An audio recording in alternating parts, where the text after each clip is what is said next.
Hello and welcome to class 20. Your syllabus demands some elementary knowledge, basic knowledge, some introduction to the new generation of materials called nanomaterials. So your syllabus also demands that you should know that what is the specialty of the materials, what are the applications of those nanomaterials, how do you classify them, what are the examples of those nanomaterials. Because the future of electronics and computation is also connected with nanomaterials. Because most of the devices are now nano. You have to work at the range of, nano range means 1 to 100 nanometer.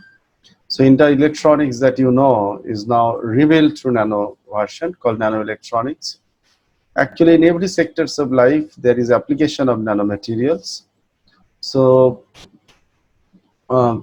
it is an area. Okay, it has become its own science and corresponding technology. Because here many interesting thing happens. Okay, so that is something I tried to tell you from my previous discussion. This is me, obviously. This is Richard Feynman. Okay, from the last day I just remind you the famous quote of Richard Feynman actually changed the entire physics. Okay, and ultimately the entire technology for that matter. Okay, in many he told long back there is plenty of room at the bottom, and that is a keyword. Okay, these are the classifications of nanomaterial. First example I have given a sheet of carbon atoms. You know, this is called graphene sheet. You please carefully look at the page. This graphene sheet is shown there. It's like many benzene rings connected together. You see x-axis, y-axis and z-axis are there. So but this is a sheet, so it's a two-dimensional structure and it is lying on the xy plane. The carbon-carbon bond length is like 1.42 angstrom. You can see there all these things are shown there. Now you can see it, you can realize it. The dimension of the graphene itself, it may be in the, maybe if you may, what is happening to make the structure, benzene rings are repeated along x and y direction. Okay, so it might happen the size, the dimension of the graphene sheet may be very large in the x direction, and you can elongate it because the structure allows these rings to repeat in x and y. Okay, so it may be even in the centimeter range, but because it's a one single graphene sheet, so the thickness of the sheet is only one atomic layer. Okay, the dimension is thickness is that of the diameter of that atom. Okay, so the x and y z, x-axis, the length along x-axis and length along y-axis, that may be in the centimeter range, but the thickness is not in the centimeter range. It is only thick by one atomic layer. So you can see it's a material, it's a nanomaterial whose one of the dimension is not in the centimeter range, rather it is in the atomic range. Okay, so it is thick only by one atomic layer. Okay, so that's why if a material have one of its dimension falling in the very low range, in that nano range, then it could be a potential nanomaterial. That's why this two-dimensional graphene sheet is regarded as a potential, is a very popular nanomaterial. Okay, so because one of the three dimension is in the nano range. Now try to realize, because this can repeat freely in two dimension, that's why this nanomaterial is called a 2D nanomaterial. Okay, it's a two-dimensional nanomaterial because it can repeat in 2D. But there is a point, you see, along third direction, along z direction, that is perpendicular to the screen, you see what would happen. Okay, there is no option of getting repeated. So dimension has to be in the nano range. Okay, so dimension is restricted in the nano range. If you look at the picture, you realize, suppose I have got electrons moving. Okay, suppose I have got an electron. This blue smile is an electron, and you see it can move along x-axis because this is in the higher range, in the centimeter range. So motion of the electron is free in the x direction. So if I calculate its energy, it will be h square k square by 2m, that is p square by 2m type formula. And if you look at its y motion, okay, now if you look at the motion in the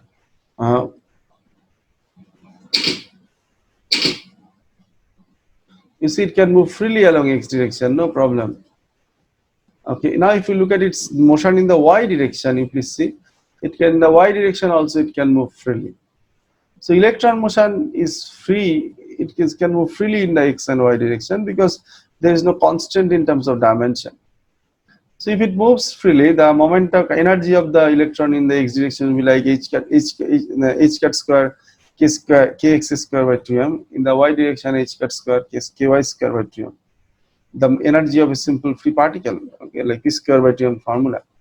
But in the z direction, electron is restricted to move. It cannot move in the z direction. That cross is telling that.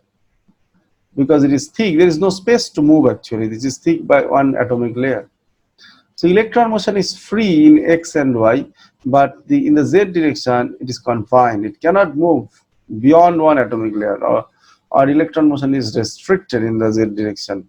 Or electron is confined to move only up to one atomic layer in the z direction. This phenomena is called quantum confinement.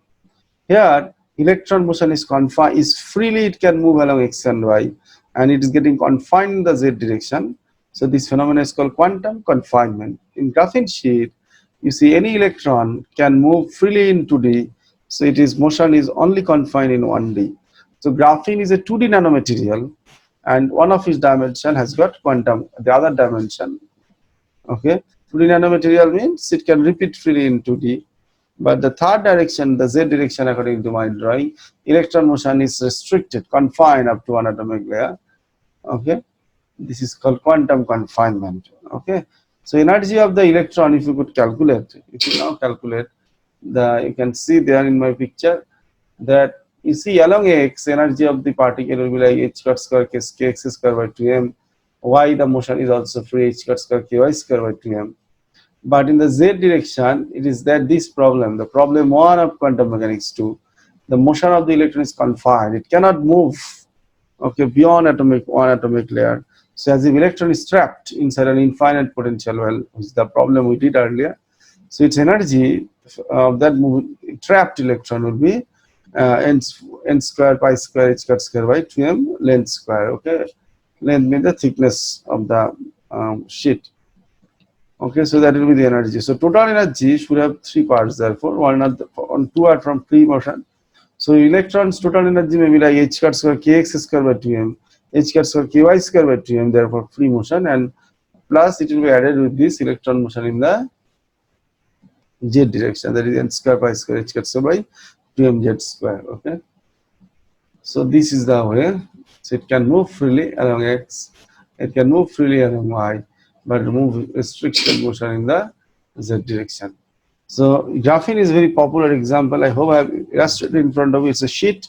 So it's a 2D sheet because it can repeat in 2D. Third direction is off. So it's a two-dimensional nanomaterial, and it has a tremendous application in case of that any electron can move freely along x in the x direction and y direction. But in the z direction, electron motion is restricted. Okay, this is called quantum confinement. Okay, so there is 1D quantum confinement. Now this is another example. Look at the animation. You see the sheet that is shown in the previous page.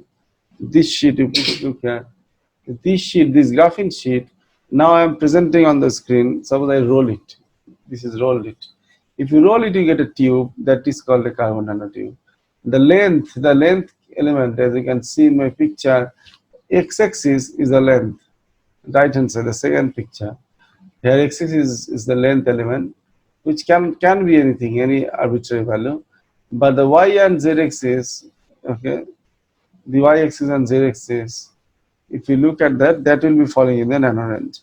So now, if you consider one electron again, okay, suppose this is an electron, its electron motion is confined in the z direction because it is thick up to the diameter of the tube, and electron motion is confined also in the y direction, and electron can only move freely in the x direction. As you can see in the animation, I repeat the story if you could not realize it. So electron can move, electron motion is confined, restricted in the z direction. Electron motion is confined in the z direction and also the y direction. Along x, it can move freely. You can see. So energy of the electron will be like h cut kx square by 2m again for x motion, but y and z, if you look at it, it is equal to the diameter of the tube. Okay, the y and z dimension. Okay, it is the diameter of the tube. So two of the dimension y and z both falling into the nano range, because cross section means diameter is fixed. Okay, so y and z are falling in the nano. These are falling in the nano range. Okay, so this is another example of a nanomaterial. Now in this case, electron can move, or this tube can elongate freely along x-axis, that is in one dimension. So this is called 1D nanomaterial. And if you look at the electron, its motion gets confined, restricted due to the cross section of the graphene. Okay, so its motion is confined in the z direction and y direction. So nature of confinement is 2D. In the last case, the nature of confinement was 1D.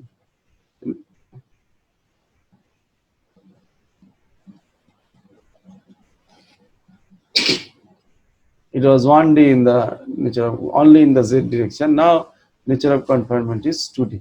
Okay. So 2D quantum confinement and 1D elongation. It can move freely in the x direction according to my drawing. So if you calculate the energy,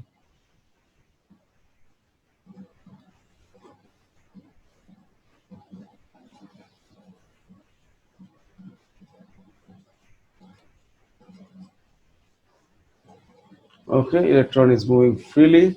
Now if you calculate the energy, you see electron motion is like that problem of quantum mechanics.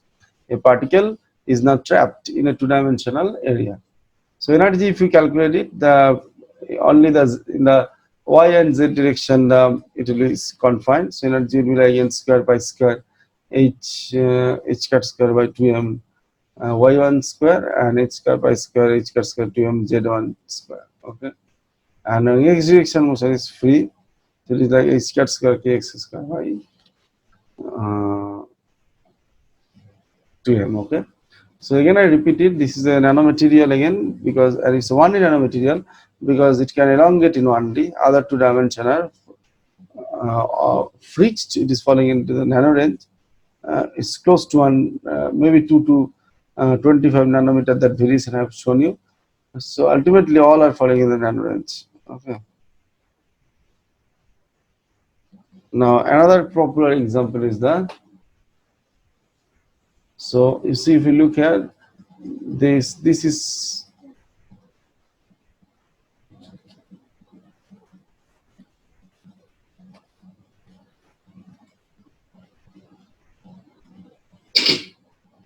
the 2D nanosheet, 1D confinement only along there. This is the 1D nanotube is called the carbon nanotube, and nature of confinement is 2D. Corresponding energy expression also is shared. Okay, along x it can move freely, and this is energy. Okay, only free electric energy is coming because of the x motion, and other two are quantized. H cat square k square by 2m square. Okay, that is the energy that you know. Now it gets changed. Okay.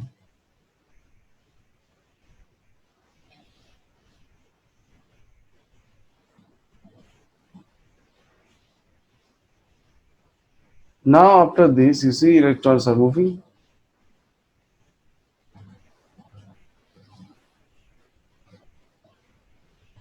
Now here comes the third one. Okay, it's a ball, and you see this ball can never repeat. So this if it can't repeat, so if the graphene sheet was repeated in 2D, you see this is the graphene sheet was this is a graphene sheet. This is a graphene sheet. It is repeated in 2D. The thickness is uh, thickness is thickness is in the nano range. The carbon nanotube, the cross section is in nano range. And now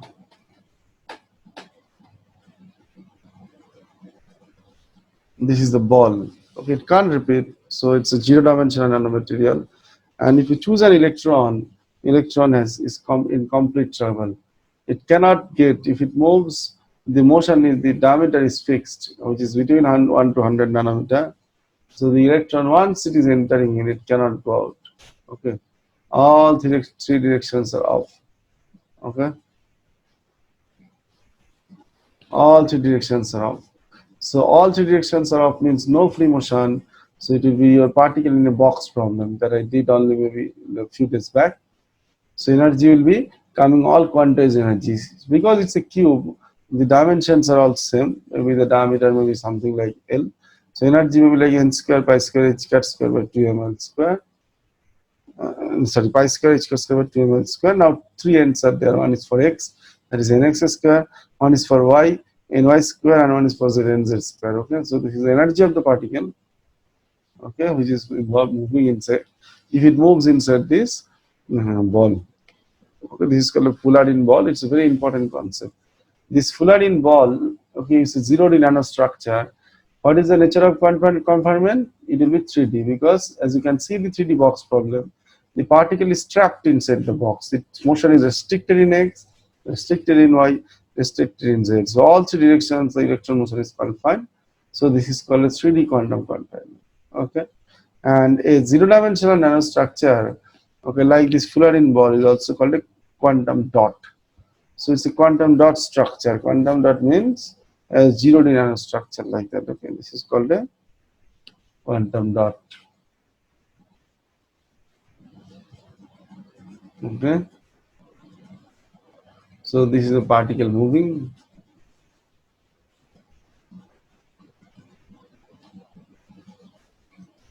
Okay, all the directions are up. So how this, you see what is happening as you, so the three classification of nanomaterial from 2D nanosheet where 1D confinement, one dimensional carbon nanotube where 2D confinement, and zero dimensional nanomaterial where all the three directions confinement, quantum confinements are there that we just came to know.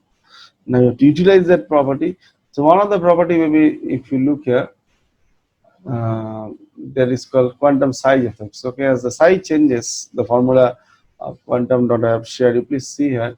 And it depends on L, the diameter of the ball. Pi square, pi is a constant, h cut is a constant, 2 is a number, mass is the image of particle mass, suppose electronic mass, which is also fixed, plus n 3n square. Okay. Now the idea is that if you change the diameter from a diameter, a ball of lower diameter is obviously has got more energy, and a ball have got higher dimension has got higher energy connected. As you can see, more energy means you'll get some colors, okay, because it will appear to be bluish. Okay, and as you move up, the gap reduces. Okay, you are moving towards blue to red. So ultimately, with a quantum dot structure, just by changing the diameter of the sample, you can use this as a good optical source. Variety, you can even produce tunable lasers out of it. Okay, uh, the all the variables colors are produced. Okay, so this is something you please see. Okay, this is the for because of the quantum dot formation, how it is changing. Okay, it's an illustration of whatever you read basically. Okay, so conduction band, valence band, all these are known concept to you. This the energy gap is there. So the concept is that if an electron comes down from high energy state to low energy state, it loses energy, and that will be coming as the radiation out of the system. So a quantum dot has got the main properties that you get intriguing color if you change the size. So if you change the size, the structure actually goes from reduces, modifies its dimension. Okay, it changes its dimension. At the dimension changes, corresponding energy band gap also gets modulated. Okay, so larger band gap means we'll be getting color close to blue. Smaller band gap means we'll be getting color close to red. And this is the density of states. In the statistical mechanics course, you'll be learning again in more detail. Density of states is number of energy states per unit energy length.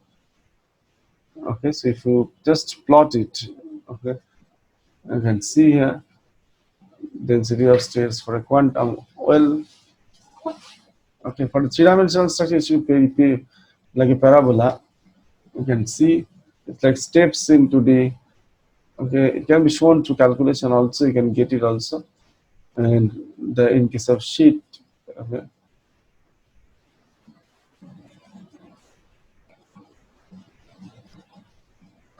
And when you talk about quantum dots, so for two-dimensional quantum wires, it's like steps. For one-dimensional quantum wire, you can see, and quantum dots are there. So all discrete energy levels. Okay. These are the various facets of application of nanomaterials in every sectors of life. Okay, starting from healthcare to every sectors of life. Okay, in all possible sectors. So now, proper example is that of nanomaterial is that we can use nanomaterial suitable material. Okay, for the drug delivery purpose. As I was mentioning in the last lecture, suppose you have to some portion of the body of a person is affected by some, and he needs treatment. Okay, so then the earlier cell that was doing actually, it will also sprint. Okay, but the molecules are connected with it, so it will interact only with those, okay, which are in uh, which are, okay, it will like interact with only with the affected part of the body. Okay, as you can see there, only affected part is finally getting suffered. Okay, so this is a nanomedicine application. Okay, we can use targeted drug delivery. Normal drugs, if coated with nanomaterial with add suitable ligands, it will go there and only kill the cancer cell. Okay, these trials have been already made at USA and it was available also.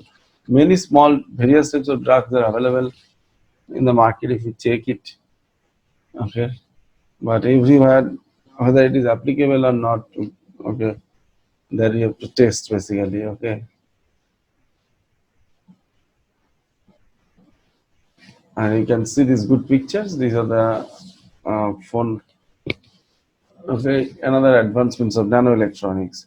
The first computer, as I often said, it was in 1940-50. The first computer size was larger than that of a big hall. Okay, because they are the basic arithmetic and logical operation. That is what is expected to be. Okay, that is happening in the arithmetic in, by the, okay, radical change is taking place. Actually, I should say, if you break it, you will get into the respective components. Okay, and all these components when you put together, you may get your own machine, own system. But here the problem is that you can see, okay, the problem you can see at the low dimension how to design and degenerate, there is an issue. But the fact is that you can see here, okay, entire electronics. As I was mentioning, in 1950s it was made the transistors, which are the building blocks of the logic gates. Okay, the transistors are made of mm, big valves, okay, high voltage valve. So to accumulate them, it was very difficult. So you need more than a room for that purpose. So now the another alternative, okay, is that how to go from the very high to low dimension. That is the beauty of nanorange. Okay, all the electronic devices that we studied, okay, all the electronic devices that we studied, everything would be now coming up with nanomaterials. Okay, nano pesticide is another idea. It will be only killing the mm, uh, okay, all the insects actually without affecting the good part of the food or something. Okay, ultimately save the humanity. Okay, nano robots are there. You can see nano robot is there, and there is a last, and the other picture is that you see cancer treatment is used. Okay, if it is added with,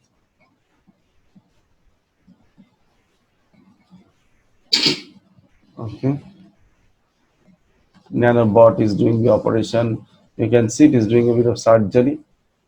There is a size of a nanobot. Here in the finger it is kept, and there is a you can see there.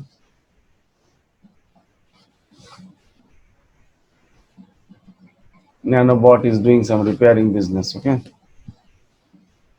so really science is moving in a definite new direction with the advent of nanotechnology. But medical sector, electronic sector, home appliance sector, everywhere you are now people are working on um, how to make use of more and more the applications of nanomaterials. You can see nanobots are used here, okay, to repair the damage of the of some body parts itself. Okay. So it can be done.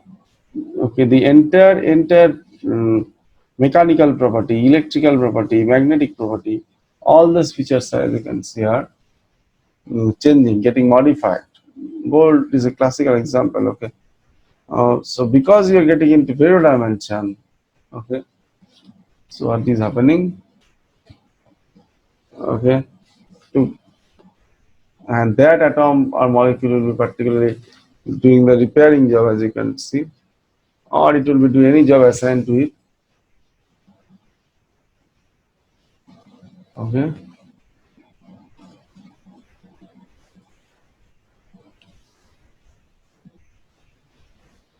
these are the advancements. Okay, so the technology lies here in nanotechnology. Okay, that is the future of technology. I have only made an introduction. Now, the only thing that I have told you in your class is what is nano. It is any material whose dimension is between 1 to 100 nanometer is falling in this nano range. Okay. So here you have to stop today, but I promise you, because yeah, I had a MTech nanotechnology program also. So it is everything we are telling here. It is a huge discussion. Okay, a lot of discussions are there.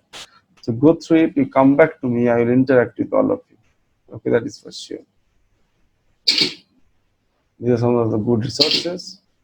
So now let us get into the PowerPoint part.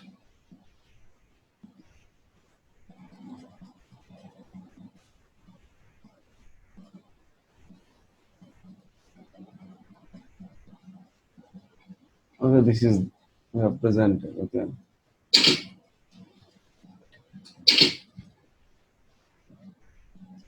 So here I wrap up. The future is there with nanotechnology. That is the key word you should always all remember. The technology is changing and the future is with nanotechnology. Okay. So I wrap up today. Thank you. Let's meet us in the next class.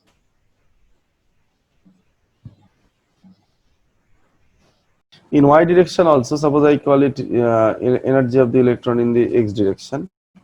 In the y direction, it is also free motion, h cut square k y square by 2m.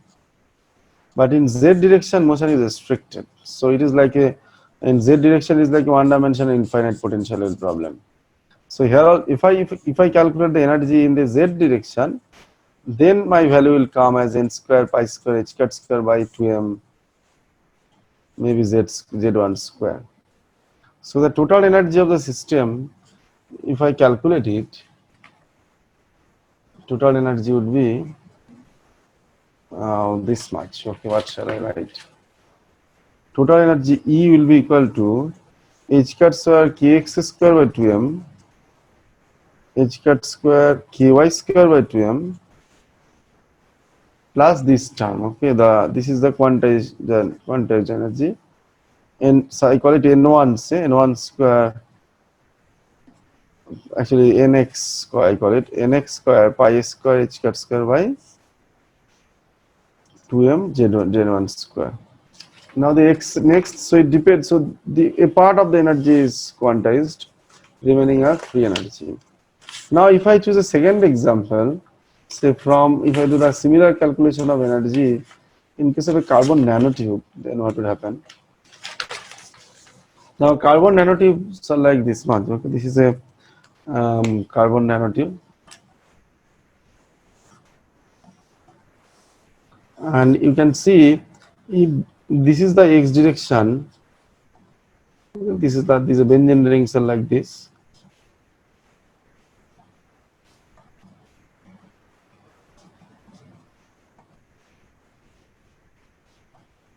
If this is the x direction, this will be y direction, and the other direction, this will be the z direction. Okay, this perpendicular z direction. Now this cross section is in nano range. So if I choose an electron here, this electron can move freely in the x direction only. So it's moving freely. So along x, electron energy is again free motion energy, h square k x square by 2m. But here, electron motion is restricted in the z direction. It is just 0 to z1, and also electron motion is restricted in the y direction. So if I calculate the energy here, that quantization energy will come. Okay, I call it Ey say, that is ny square pi square h square by 2m, say y1 square, and Ez say n3 square, sorry, Ez is, I've taken Ez as, this is as n3 square, n2 square, pi square h square by 2m, z1 square. So total energy will be a summation of this. E equal to h square kx square by 2m, the free energy term, and now additionally these quantized energies will come. Those quantized energies are, you can see, n1 square pi square h square maybe 2m y1 square, n2 square pi square h square by 2m z1 square. You can see again this is a free energy term, but otherwise these are quantized. Now the third case, which is most important for this case, is the calculation of energy in case of Fullerene ball. Now if this is x-axis, if this is y direction and this is z direction, ball means these are the benzene rings.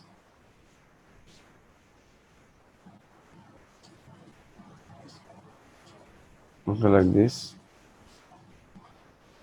So now this dimension is in the nano range. The y direction is in the nano range. And the z direction is also in the nano range. So if I've got an electron here, its motion gets restricted in the x, motion gets restricted in the y, motion gets restricted in the z. So total energy is therefore, you see, because it's a cylinder, energy would be like, say for x motion, I call the energy as Ex. Now there is no free motion, 2m square, okay. For y motion, the energy may be n2 square pi square h square by 2m square, and for z motion, energy may be n3 square pi square h square by 2m square, all are A, okay, because diameter is same.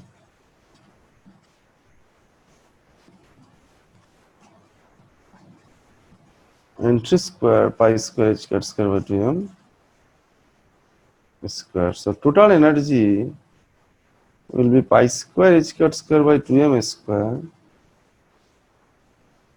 n1 square plus n2 square plus n3 square. So you can see here it mainly depends on this variable A, on this variable, because these are all constant, and now for a given combination of n1, n2, n3, it depends mainly on the variable A.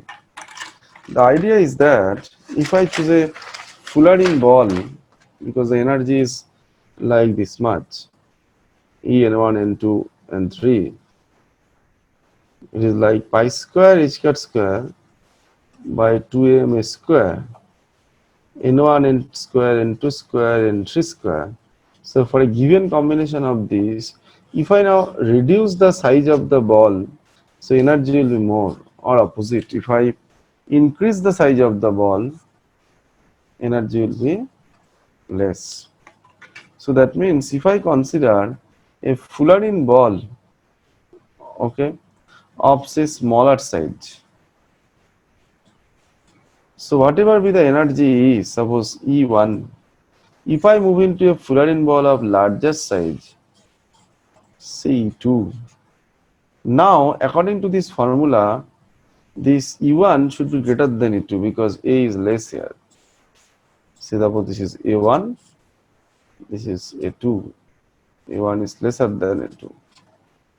So because it is moving from this type of one configuration to another configuration, energy is changing. That loss of energy will appear as a radiation out of the system. Now the idea is that again, if I go to some other geometry, suppose a larger geometry, say diameter maybe say 3, the diameter maybe say 3. Okay, it is A1, it was A1. So A1 is again less than A3, even lesser than. So now again another delta will I call it delta E prime, delta prime. So it is like total energy I may call it again now say E3. E3 minus say E1 is the initial energy. Now this will be different. So different colors say of radiation we might come out of the system, different color. So in this way, just by tuning the size of the ball, you can control you can generate various colors of light. So this is called quantum size effect. That is possible in a nanomaterial. Just by changing the size, you can change the energy of the system and go from one energy configuration to another energy configuration. Change in energy will result in emission of radiation. Now this is used in tunable lasers. This is one of the applications of quantum dot, of production of white LED. They are actually produced by this way. Okay, so many applications are there. So I thought I should share with this. This is another wonderful and important idea. So now it's better I should end up with my presentation. I have told a lot of advanced ideas about neuroscience and technology, but you know this is a future waiting for you. So spend some time so that you make a hard study so that you can make proper application of this for the future of the nation. Thank you.